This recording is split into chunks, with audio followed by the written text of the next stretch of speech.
Ew. Here we Hello. are. Hello, world. How's everybody doing? It's all All right. right. Ready? Yep. I'm just going to dig right into it. No intros. Here we go. It's the Culturesmash CAST, episode 655 for August the 7th, 2024. I'm Stephen Lackey, editor of the Culturesmash CAST. Tina? I'm Tina Qualls, contributor to Culturesmash CAST. Zach? Zach Martin. I'm an idiot. Yeah, that's true. That's true. Like, that could be a name badge for you, sir. I would support that. All right, before we get into this, join us every Wednesday night live on YouTube and Twitch starting at around 6:15 CST. Follow us on your platform of choice and be notified when the show goes live. Hit us with comments and questions and we will interact with you all throughout the show. So add it to your calendar, add it to your notification, do all the things. Because we love it when people come in here and throw us off with crazy questions, movie related, though.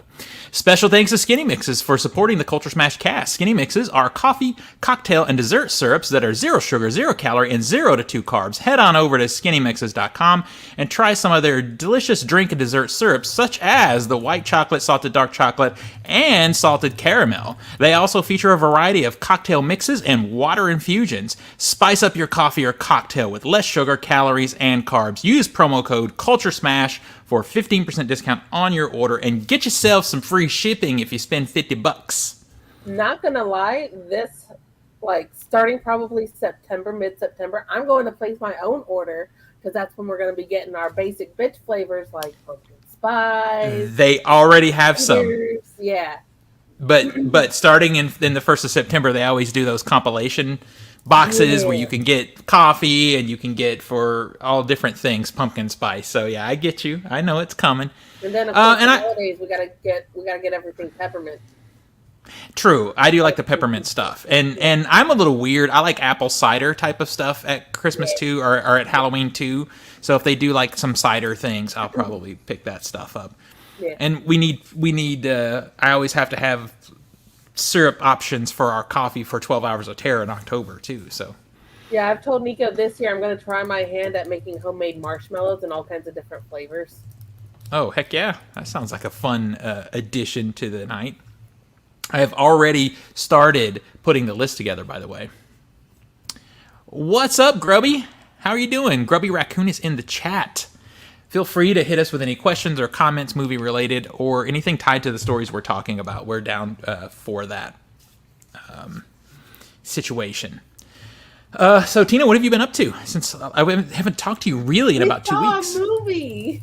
You finally saw a movie. I'm so happy for you. Oh man. Okay, so the nearest movie theater to us is an AMC,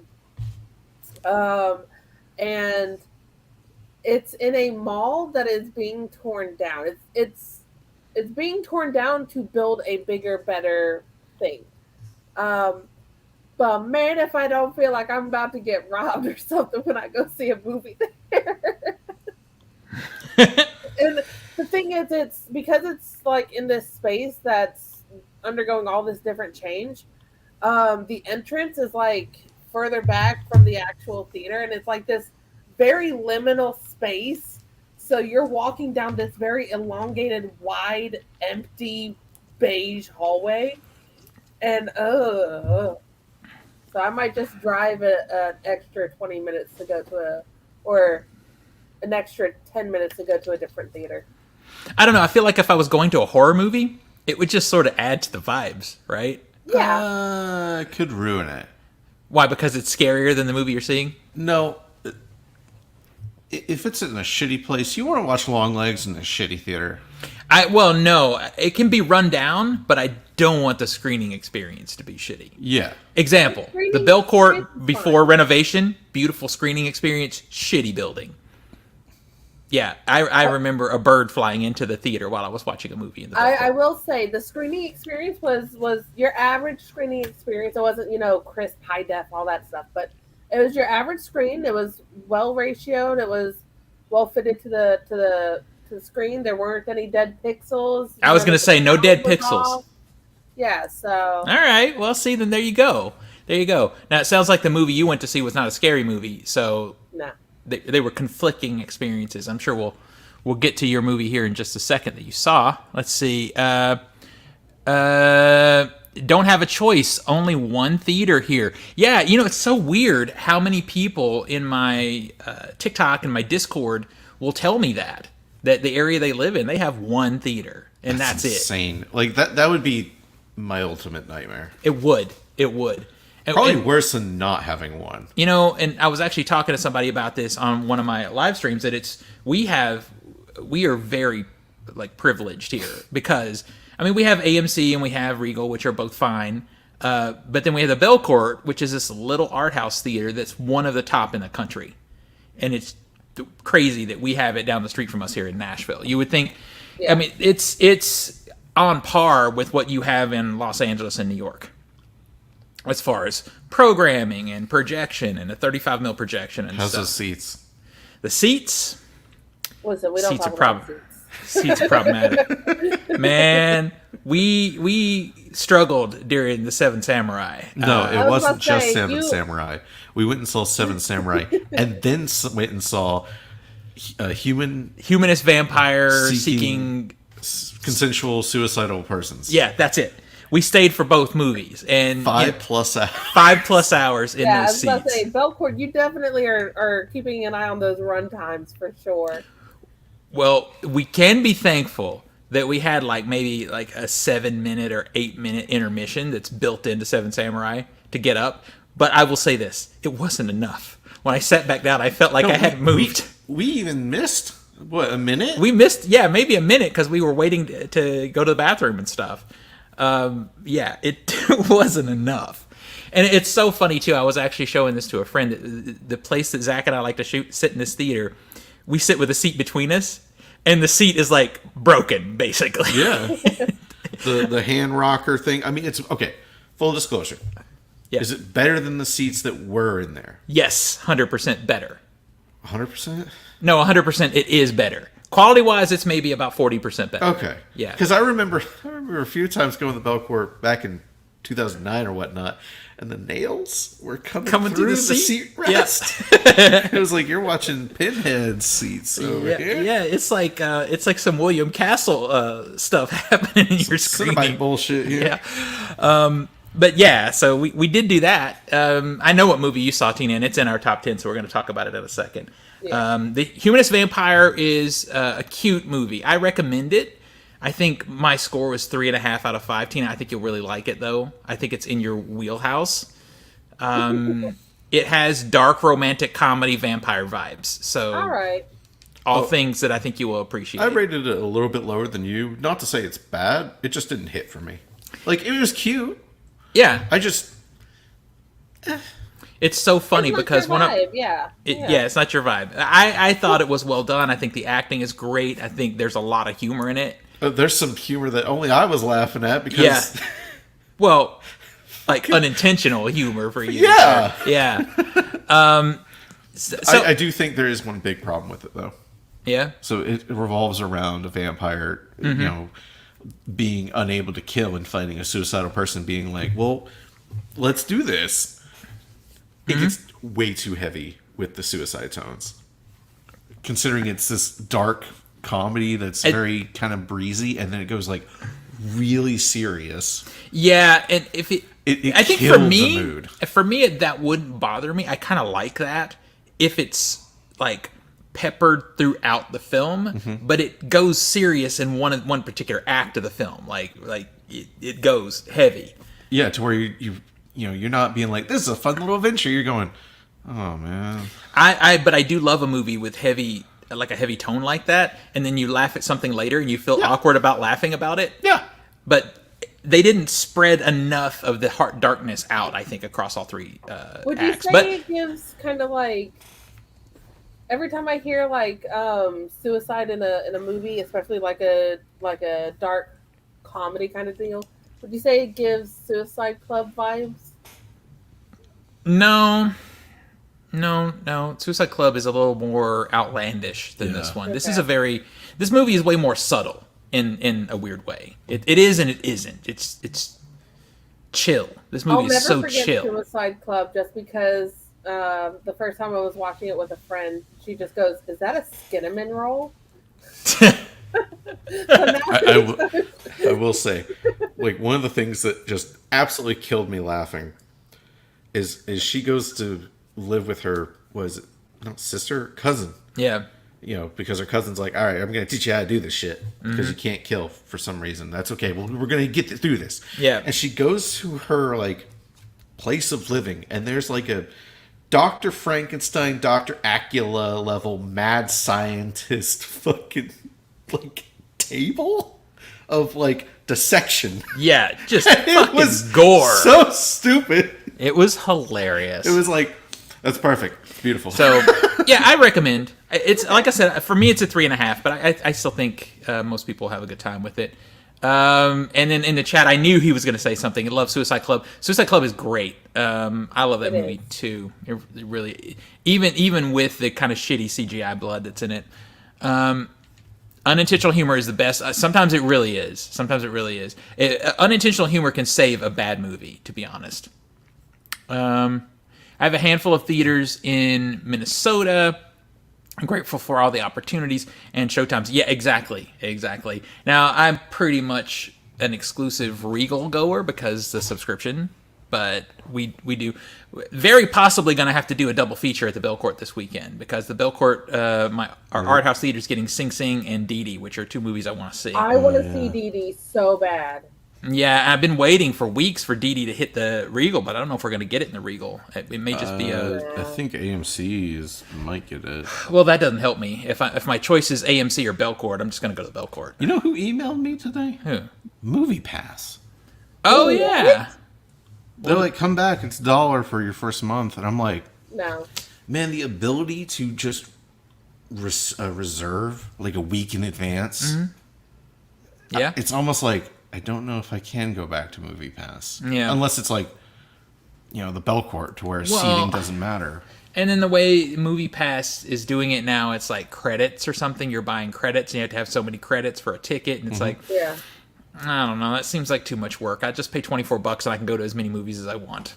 I just can't, you know, the only thing that Movie Pass does is gives you that indie theater access. So really it would just be for Belcourt at that point. Which would then be, you know, if it's $20 a month, am I spending more than $20 a month? Or will I get that value? Yeah. And So honestly, then at that justify point, it. I'd rather just put the money straight into the theater's hands. As opposed Yeah. to I mean, the theater's getting it too. The theater still gets their money. But like on a good month, we probably drop $35 to $40 in the Belcourt. And that's midnight movies alone. If there's a banger month of midnight movies, that's 4 movies at least. It's $36. Because when you put it that way, like I'm going to drop $18 at the Belcourt this weekend to see those two movies. So I had to re-up my subscription. Your My membership. membership because Yeah, I'm up to I it was too like, soon. I'll wait a month till something really kind of piques my interest, and then they're like, hey, guess what? We're gonna screen Longlegs with the director giving a forward and a post discussion screening with one of the actors with the And I was mom. like- Yeah. I was like, Yep. $70. There it goes. It's been a long time since I've seen a movie in the theater 3 times, but I'm going to see this a 3rd time for that because how do you not go to that? It's happening Nico here. and I are going to do a bit more outreach feeler wise on some of the independent and art house theaters once we're almost to the point where we're somewhat stable financially. Okay. So, Well, we're you looking guys forward made to a that. big move. We did, yeah. Moving Yeah. is expensive. So, what's up, Sydney? Thank you for joining us in the chat. How are you doing? Feel free to interact on the stories we're going to do or ask us anything movie related. We'll definitely take a break to answer any of you guys' questions as we progress. Let's see. Anything else? Oh, so I do these live streams over on TikTok where I do a director versus director comparisons. And I was struggling with IMDb, and I got pissed the other day because somebody asked me about Spike Lee. I forget who they asked me to compare Spike Lee to, but I went to look up Spike Lee on IMDb. Spike Lee has done so much TV that it was taking me forever to find his movies. And then it happened to me again with somebody else. I'm like, I got to do something better. So our hero here, Tina, created a pivot table and data sheet or spreadsheet for me. And Tina, that spreadsheet now has over 400 movies in it. I saw that, and I'm glad you haven't changed the name. Yeah, I'm not gonna change the name. That's funny. It's the director Reed. But yeah, my friend Crystal has been helping me add movies into it and with directors. And so what I have is, if you ask me 2 directors, I can pull the directors up and it'll show me 5 movies that I want to talk about from them, either good ones or bad ones, to do these comparisons. It's pretty epic. Do you want to vaguely talk about what we did last week? Yeah, so we had to cancel last week because Zach and I got invited to an advanced test screening. This was definitely a test screening. The movie was complete, though. Yeah, we were honestly a little disappointed that the movie was complete. Well, they came out and they're like, it may be not complete. There may be some temp stuff, and we were hyped because we were just like, oh my gosh. As a filmmaker, to get to see another filmmaker's work with temp music in place, I wanted to hear the temp music. Yeah, I wanted to see like the blue screens or whatever needed. Well, I don't even care about that. Well, that proves to you this is a cut you're never going to see again. Exactly. But to see where the director's mind was with something like temp music or temp graphics or whatever, and then see where how the movie ends up is just crazy. But unfortunately and fortunately, the movie ended up being complete. But they NDA'd the shit out of us. I mean, oh my God. Big time. Took pictures of our IDs, took pictures of everything. Everything but blood work, I think. And I'm not so sure they didn't get that too, just like secretly. I mean, it is definitely the tightest security I have ever seen. Yeah. But, so we can't speak on what the movie is. Except to say, damn. That was a damn good night. It was damn good. Damn good. Like, a week later, and I'm like, man, I gotta wait, till to see that again. To speak on that movie. But yeah, it was one of those situations where, I'm glad that we went together because at least the 2 of us could talk amongst ourselves because it's going to be a movie that people will be talking about. Oh, yeah. And I'm so hyped. It's killing me not to speak on it. Let's see. Question. What do you consider the greatest movie trilogy? Well, God, that's a tough one. It's tough. My initial instinct is always Indiana Jones. Or I go Lord of the Rings. Back to the Future. My knee-jerk reaction is Lord of the Rings, but there's so many that different moods. If you ask me this question and I'm more in like a comedy spoof mood, I'm gonna say the Cornetto trilogy. Or if I'm in like a sci-fi mood, I might have something different. Like, oh man, there's so many good trilogies. Yeah, and like you said, the Evil Dead trilogy is a very solid choice.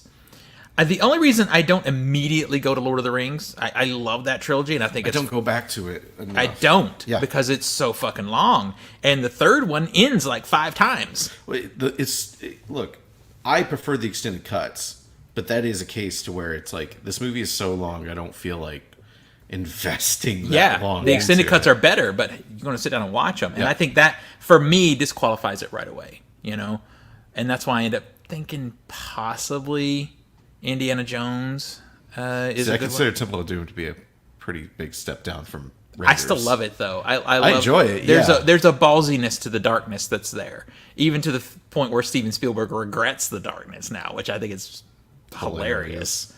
Back to the Future is a very solid choice. OG Star Wars. OG Star Wars is an excellent... Heaven's Trash says. What? Heaven's Trash. Oh, I was saying OG Star Wars. The X trilogy is pretty freaking solid.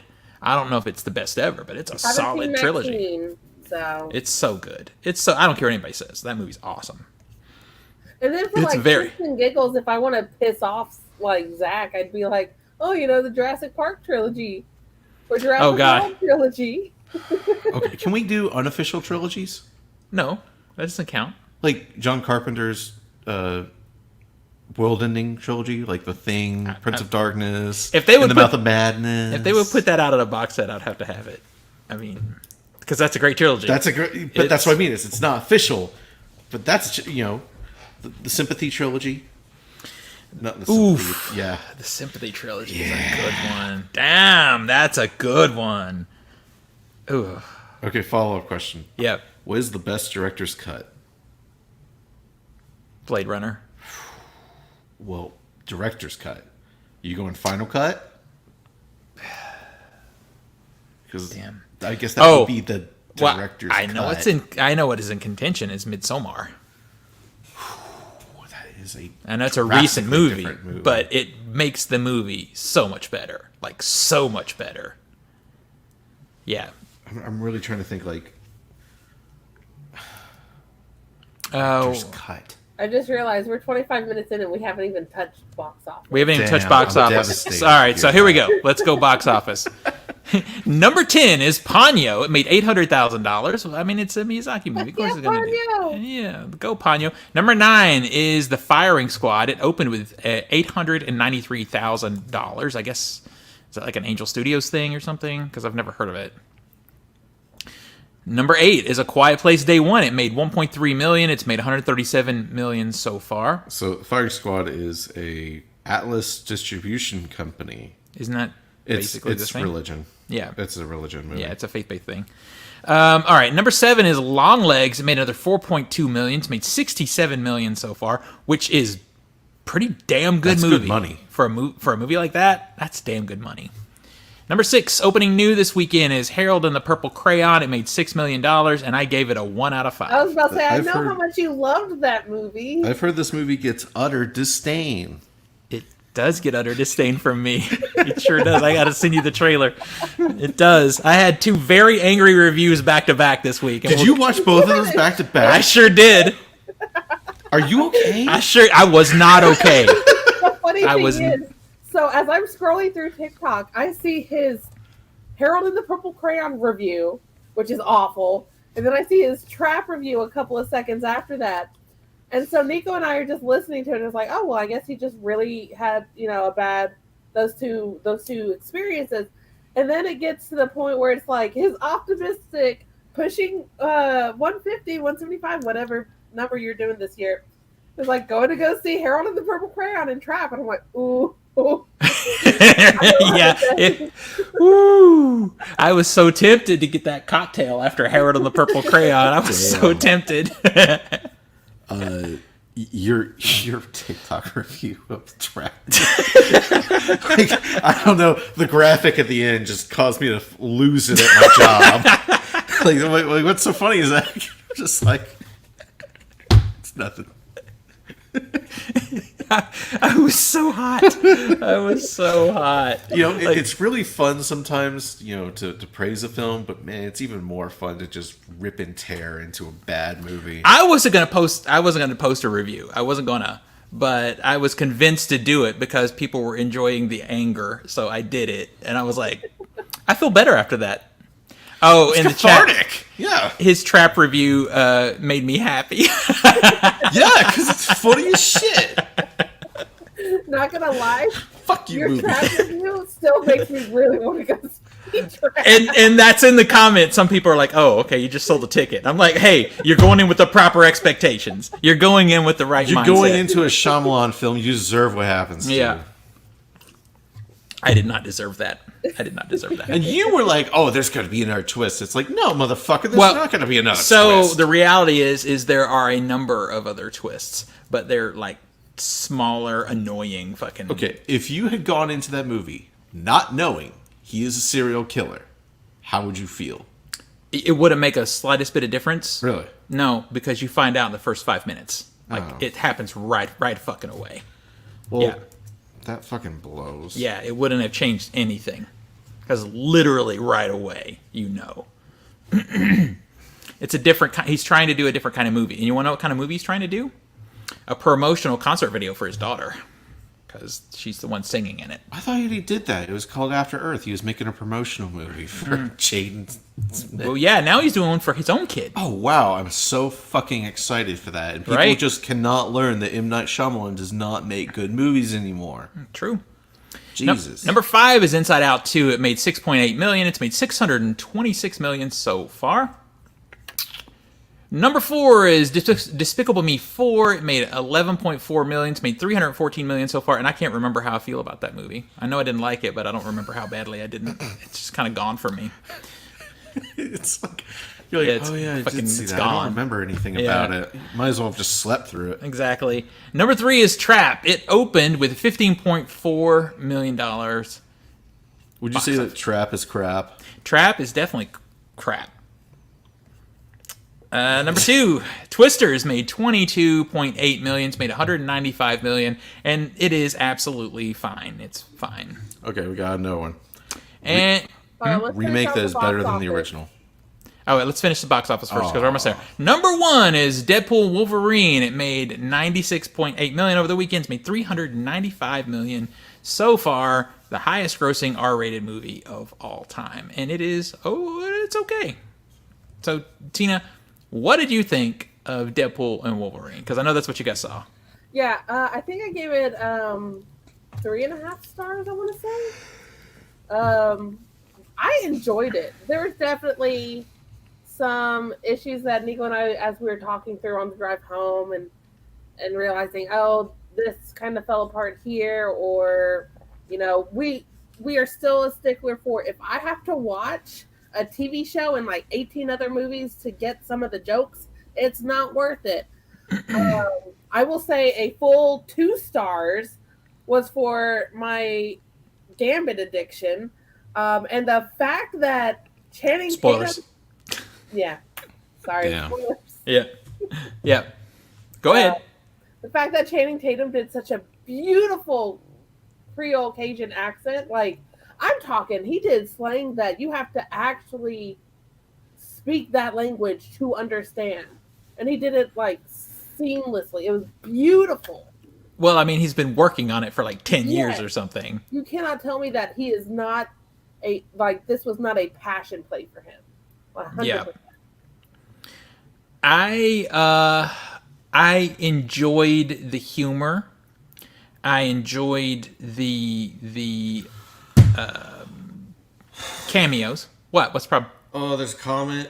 Okay. It hurt. Okay, we'll get to it in a second. Yeah, if you want to get hurt, you read that. All right, we'll get to it in a second, and I think I know who it's from. But the story is garbage. Like, the story's dumb. There's no stakes. The villains are boring. And the thing is what Marvel keeps forgetting is to do a good superhero, you have to have an even better villain. The villain has to lift up the superhero in a way, right? And the villain, I mean, the I can't remember her name. The female actor that is really good. She does a good job. She just has nothing to do, is the problem. But the humor is great, and I love that the movie, because we're talking spoilers now. No, it's fine. I mean, it's been out a couple weeks. I love that the movie doesn't care about the greater MCU in that way. This movie is really more about shutting down the Fox universe. And one thing that I appreciate is Feige knows how to make fun of himself. And there's a lot of comments in there that are like, okay, stop with the multiverse. You fucking failed. Let's move on.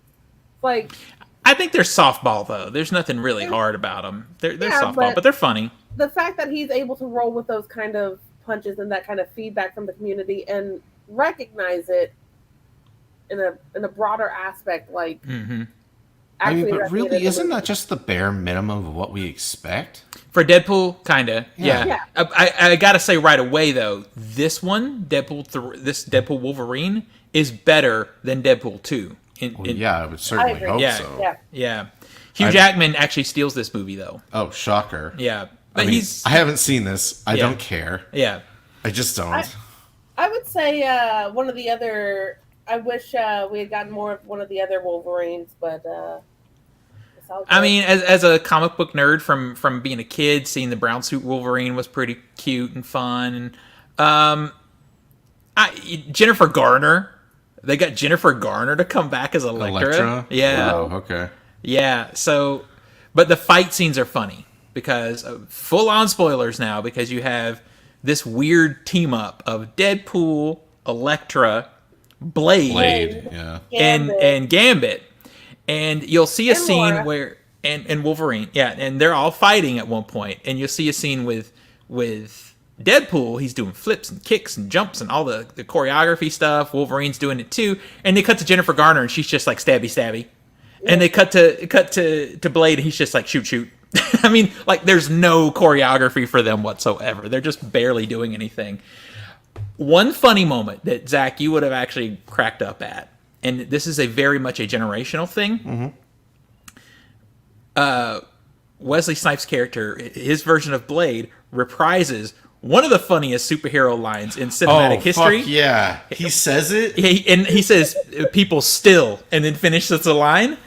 And a smattering of people lost their shit. And a bunch of other people, younger people, I could just tell. Like, what are you laughing at? Didn't get it. Like, They just- Motherfucker's always trying to ice skate uphill. Yeah. He said, motherfucker's still always trying to ice skate uphill. And I lost my shit. I lost it. It's the dumbest line ever, but it's simultaneously like the best funniest line ever. And I gotta say, I know he's older. What is he, in his 60s? He looked pretty good. Yeah, he looked good as damn Blade. good. Yeah. I love the whole. Well, there's only been because they were talking about how they've lost Punisher before the movie even started, and Deadpool makes the joke of, "Oh, which one?" And Blade makes the comment of, "I don't care. There's only been one Blade. Only ever will be." And it's like, ooh. Ooh.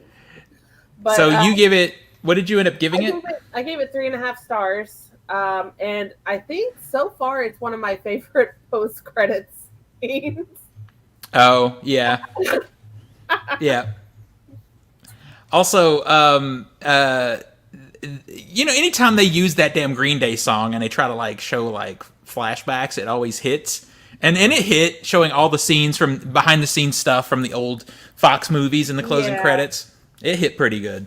Yeah, I gave it a 3. That had me tearing up. That end, yeah. Yeah. All right, so let's see what this nonsense is in the comments really You're quick. gonna hurt yourself. Okay. Martyrs remake. Wait. Name What? a remake that is better than the original. Yeah. The next comment. Yeah. Please continue. Martyrs remake is better than the original? What the fuck? No, keep reading. What the No, keep reading. What? Rob Zombie's Halloween is better than Halloween 78. Yeah, Spike Lee's you're trolling. You're That's trolling. bait. I think they mixed up the signal for greater than. Yeah, I think so too. Okay, realistically, I'm gonna go because I can say it. John Carpenter's The Thing and The Departed. Yeah, those are good choices. The Thing is particularly a good choice. I will also go with the Coen Brothers' True Grit, and I know that's a hot take for a lot of people, but I think can see that. I think it's true. That would be my go-to for remakes. Now, this nonsense here, this is diabolical. Listen, you get slapped saying shit like that. Yeah, that'll get you in trouble. That'll get you kicked out of a bar. I picked the most offensive remakes I could think of. You son of a Listen bitch. here, asshole. I'll find you. No, I don't know if have heard my multiple rants about Zombies Halloween and how I cannot stand that movie. It's so funny because I'm the one that always says the original Halloween is like one of my favorite movies, and I don't love Rob Zombie's Halloween, but I don't have the hate that a lot of people have. I like the first half. I like that it's trying something different. It's Yeah. only when it becomes a remake to where you can tell they just didn't give a shit. My whole thing is he tries to explain Michael Myers, and one of the scariest bits about Michael Myers is there's no fucking reason for it. It's true. Yep. It's true. It's like, oh, he was abused as a kid. No! I want the Michael Myers that grew up in a perfectly fine fucking family and just was evil. That's what I fucking want. 100%. I mean, that's why I like the first half is just because it's the like beginning of a mentally disturbed person. Yeah. It's more the psychology based on it rather than like as soon as you tie it to Halloween, it's just there's so much damn baggage. There's so much you are bringing to it. Just create your own thing. Like, Yeah. Well, I feel like Anatomy of a Serial Killer. You call it that or something. Yeah, I feel like Zombie wanted to try something with Halloween. He actually wanted to do that. He didn't want to do the second one, and you can tell. The second one is Oh yeah, he did. Like, I'll do whatever I want. Fuck it. Yeah. All right, so let's jump into some stuff here. because as I anticipated, because when we don't talk for a couple of weeks, it goes on for a while. Opening this weekend, It Ends With Us. I know that's based on a book. Tina, have you read that book? I have not, because I detest Colleen Hoover, and that's the author of the book. So I refuse to read any of her stuff, but she is a very popular author and a very rabid fan base, so who knows? Well, it's at 59% on Rotten Tomatoes right now, so it sounds like the movie is not great. The movie I'm most anticipating is Cuckoo. It's at 80%, which seems about right. And I'm excited for that one. Me too. I think I'm going to go tomorrow night to see it, actually. And then Borderlands has no ratings. No one's seen the movie because it's probably a disaster. Probably. I mean, I know we discussed this, but you really should watch that single-minute clip they released and how incoherent it is. Yeah. I mean, people are getting shot and falling over. There's not hit marks. There's not blood. There's nothing. You might as well just been going pew, pew, pew. Damn. It's so bad. Kate Blanchett. But the editing. Kate Blanchett. I know, but the editing is like incoherent. Yeah. People are going pow, and then it cuts to an angle, and then we cut to a similar angle that we just cut to, and we just saw the area that was there, and the actions that just happened aren't there. It's so bad. It's so bad. I think Eli Roth is such a weird choice for that movie, because what has he done to say, ooh, he would be great for shooting action? Nothing. I question what he's done to make him worth shooting anything, to be honest. I enjoyed Thanksgiving, but it was still a fucking disaster. It had an incredible first 30 minutes. Yeah. And then it just starts falling apart after that. But it's okay. Yeah. Like, it's a disaster of a movie. Yeah. Okay, I'm not sitting here going like, it's like really, no, it's bullshit. I mean, I enjoy Hostel, like a 3.5 out of 5, because it is just referencing other great movies. Green Inferno is crap. So I don't know. I might still see this movie hoping for a beautiful disaster. House in the Clock in its Walls or whatever. I didn't see that one. I heard it's okay. I haven't seen that one, though. Did that get the job based on this? Did it? Did that one get the job? Can we all just agree you should just be a historian? Just become the next Joe Bob Briggs. Exactly. That would be a great job for him. I agree. Yeah. All right. Do we have a film ball update? We do. So I'm trying to answer the film remake question in the chat, but all right. So I'm not going to type it out. My remake that I prefer over the original, the 1999 Haunting with Liam Neeson and Catherine Zeta-Jones. Oh, disagree. Oh, hurt me. Because there are some of the parts in the 1961 with Vincent Price. I love him. I will always love him. But some of the other actors I just can't watch without laughing. Okay, so film ball. Let's see. Our game in zero place, because we don't count the weekends just yet. Remember, I'm always a week behind. Is $0. Nico. The only movie he has is Deadpool Wolverine. I've already told him he has enough to get him into third place. In fourth place, and probably going to be last on the line, is me with $141.8 million. Damn. I know, I sucked up this game. Third place currently is Nathan with $306.4 million. In second place with $545.5 million is Steven. And in first place, fuck off Zach, $329.2 million. Fuck off, Zach. That's right. Keep in mind, Zach still has Blink Twice, Harold and the Purple Crayon, and Horizon Part 2. No, I don't have Horizon Part 2. Right, yeah, that one's bumped. Yeah. Let me break that out. Hold on. Steven, you still have the money coming in from Trapped. Twisters too, right? Yeah, Twisters too. Nathan still has Alien Romulus to come out. Nico again has just Deadpool and Wolverine. And I still have Cuckoo, Borderlands, It Ends With Us, and The Crow. Damn. So you're ultra fucked.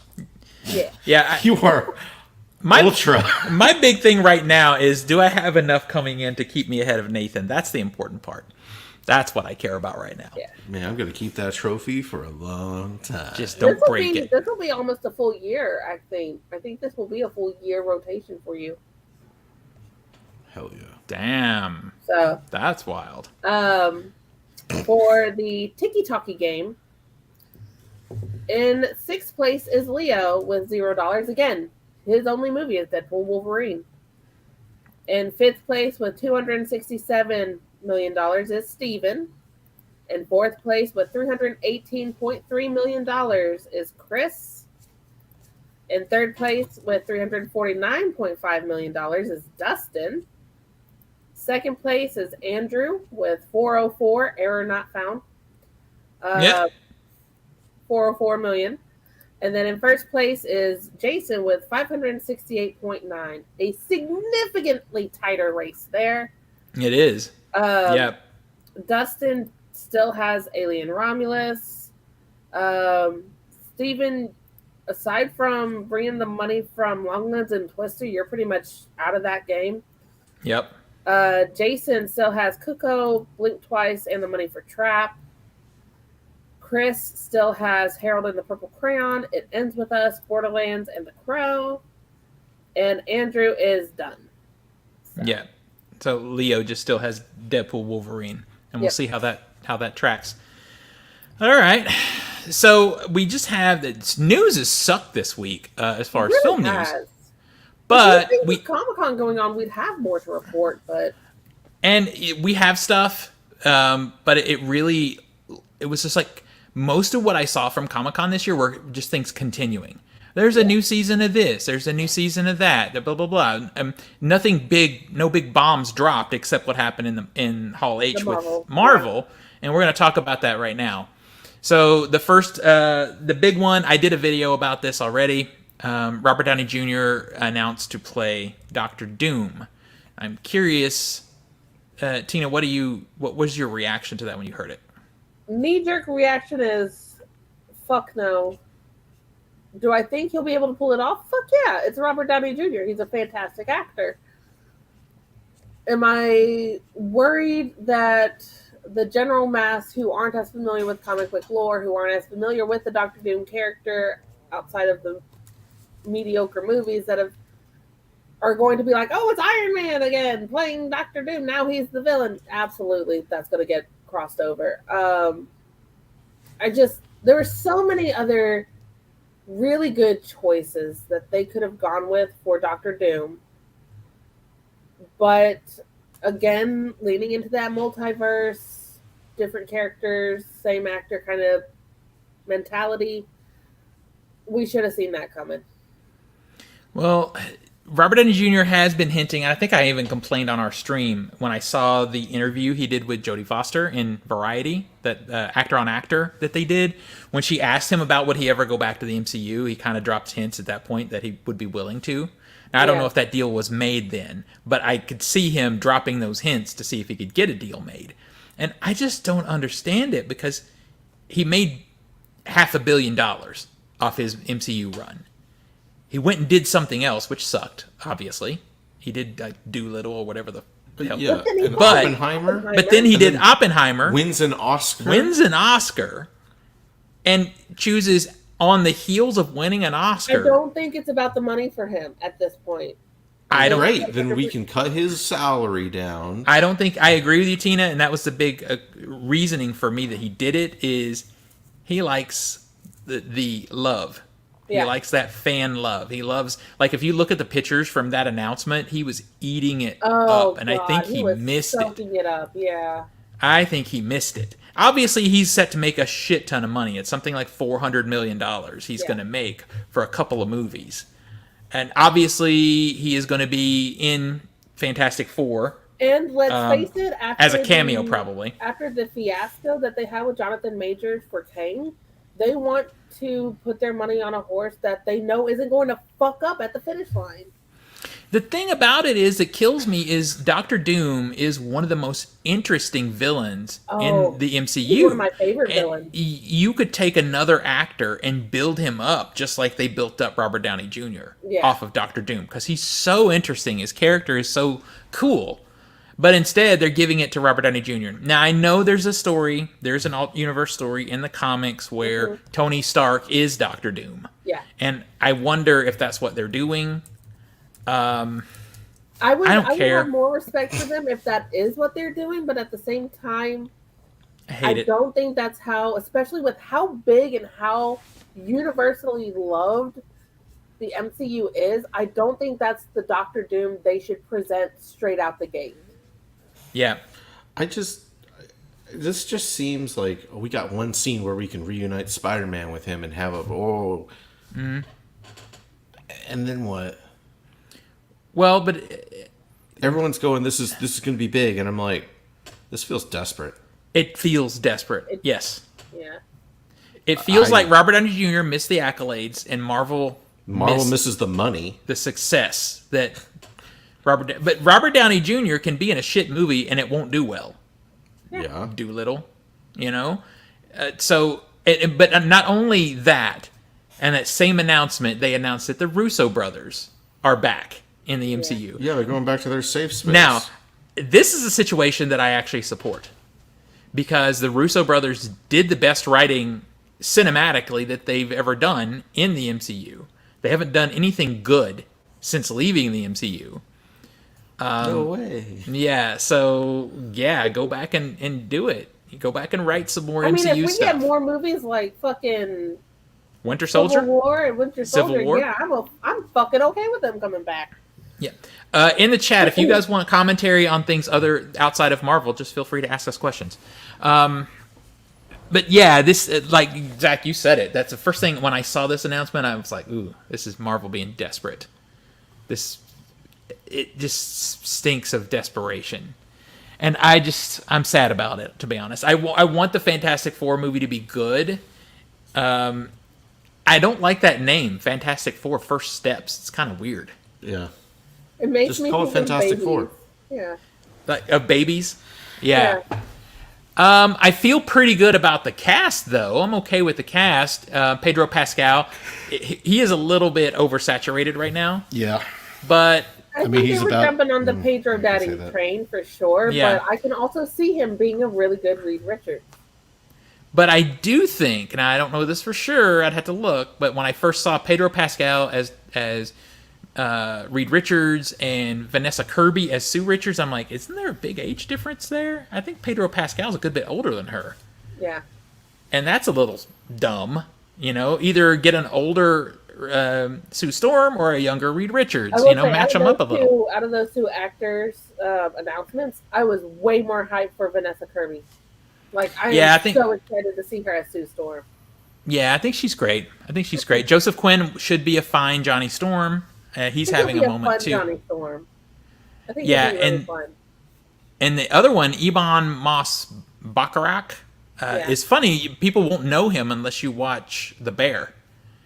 But he's great, and he's burly like that. I think he's fine because he's going to be CGI'd most of the time anyway. So it's going to be mostly voice acting for him, unless they do something stupid and make it where he can change back and forth, which would be terrible because that goes against his character. I don't think Feige would allow that. I don't think Feige would deviate that much from Ben's character. No. I hope not. Not with Feige at the helm. The other announcements in regard to Fantastic Four I'm good with. The movie's going to be set in the 60s, which I think is great. But it's going to be like that sort of futuristic version of the 60s. So it'll be like 60s style and all that stuff, but they'll have like advanced shit. Yeah. And we're going to have Galactus. I think there are some pictures or renderings or something of what Galactus is going to look like. I haven't seen them, to be honest. I'm excited for Galactus, yeah. Yeah, because Galactus' representation in the other Fox FF movies. No, you don't understand the fact that we're having Galactus. I'm like, are they going to explain the fucking hand and face that it's coming out of the Indian Ocean? They're never going to explain it. They're not doing that. Just once, and I will be satisfied. Everyone hoped that they were going to handle that during the fucking Deadpool movie, and they did not. So Sydney asked a question. Yeah. Who is the worst despicable villain in movies? Like the worst, most despicable villain? Yeah, like the most. Okay, I was horrible about to person. say I haven't seen all the Despicable movies, so I don't fucking know. But okay, that's rephrasing the question differently. I mean, it jumps to mind because I saw it recently. But the Vice Squad, what's his name? Oh yeah, he's pretty sick. He's just a fucking horrible person. And then I would also lean into the random guy in Irreversible. Yeah, It's pretty bad. Yeah, Yep. he's Pretty bad villain. That's.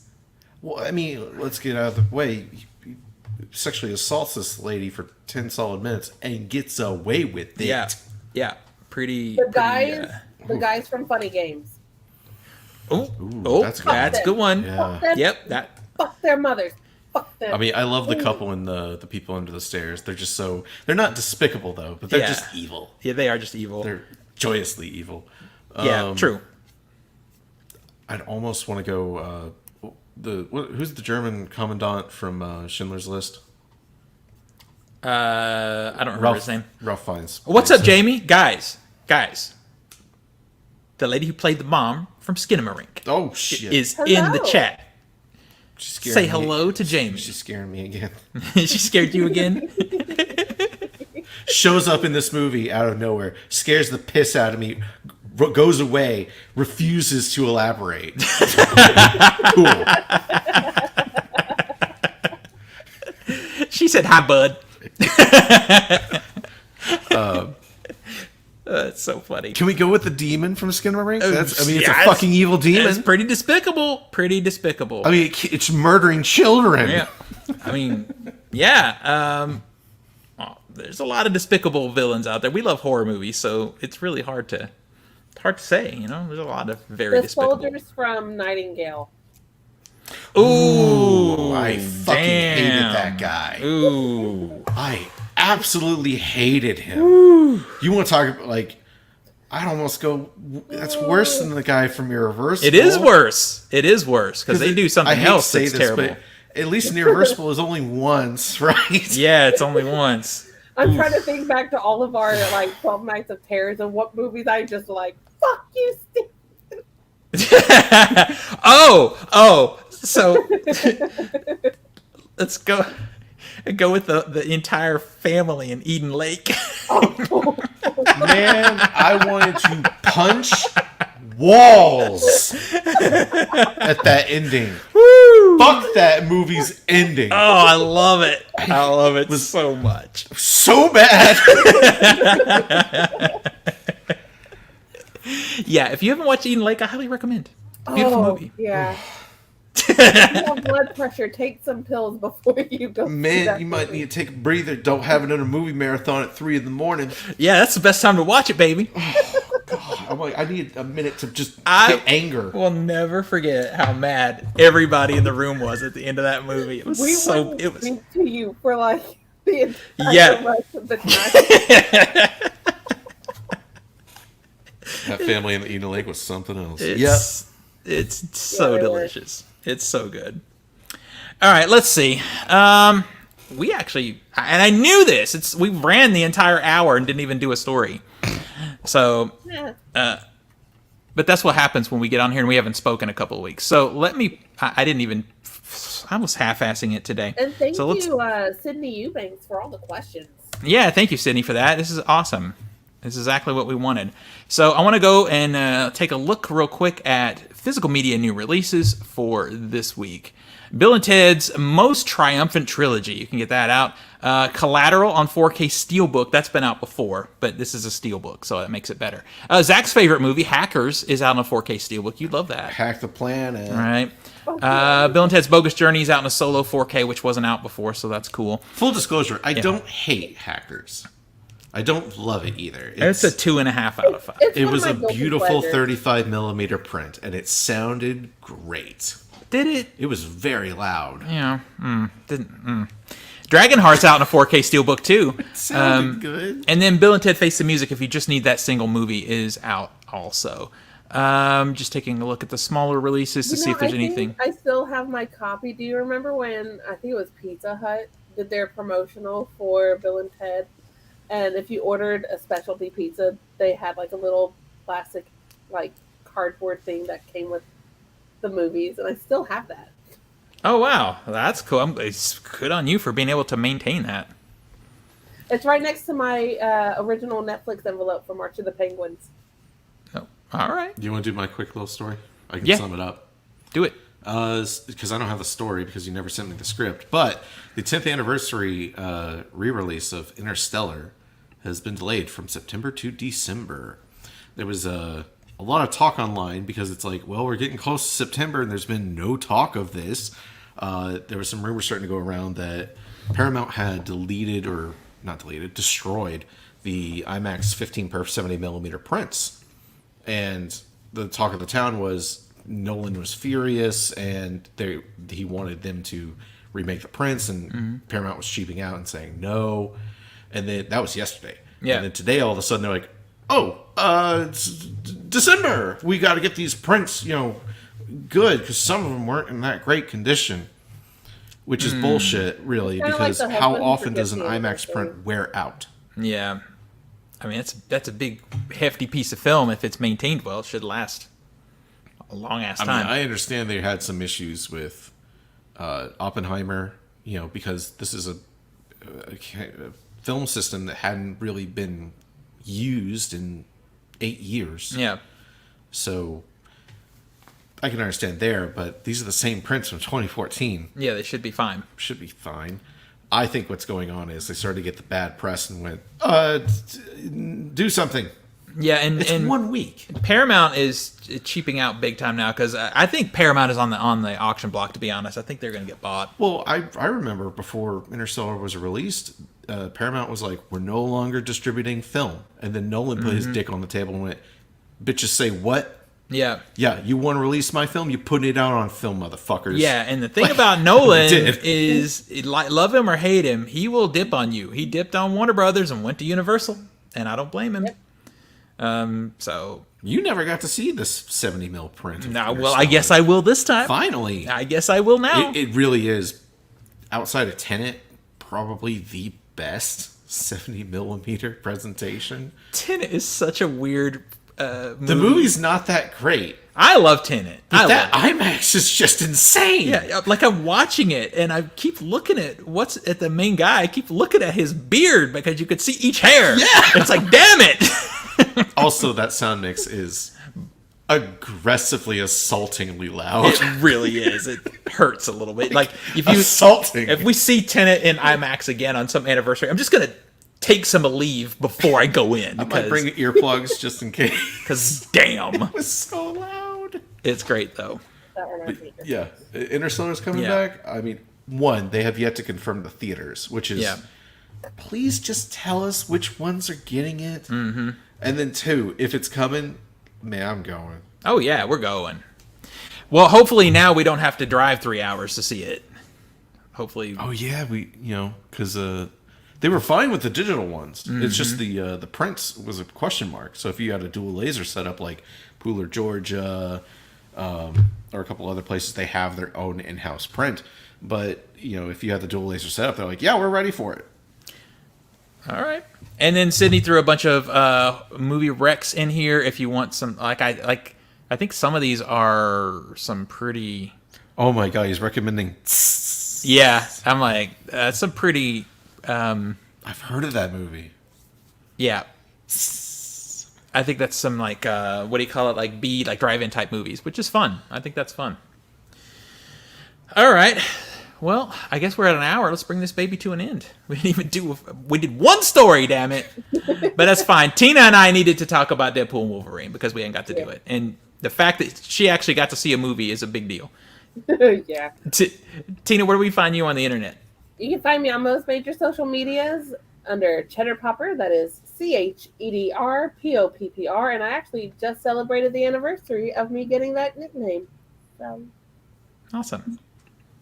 Zach? You can find me on Instagram. I'm Master of the Matrix 91. You can find me on Discord and Steam as a Dangerous Mute Lunatic, and on Letterboxd. Master Z91. Find me at all things OTS Movies, mostly on TikTok, OTS Movies, but also on Letterboxd, OTS Movie. I'm trying to do 150 movies in theater this year, so you can follow that journey. I at least star rate everything, and I'm trying to get better about writing more reviews for things too. But you can follow that journey there and on TikTok.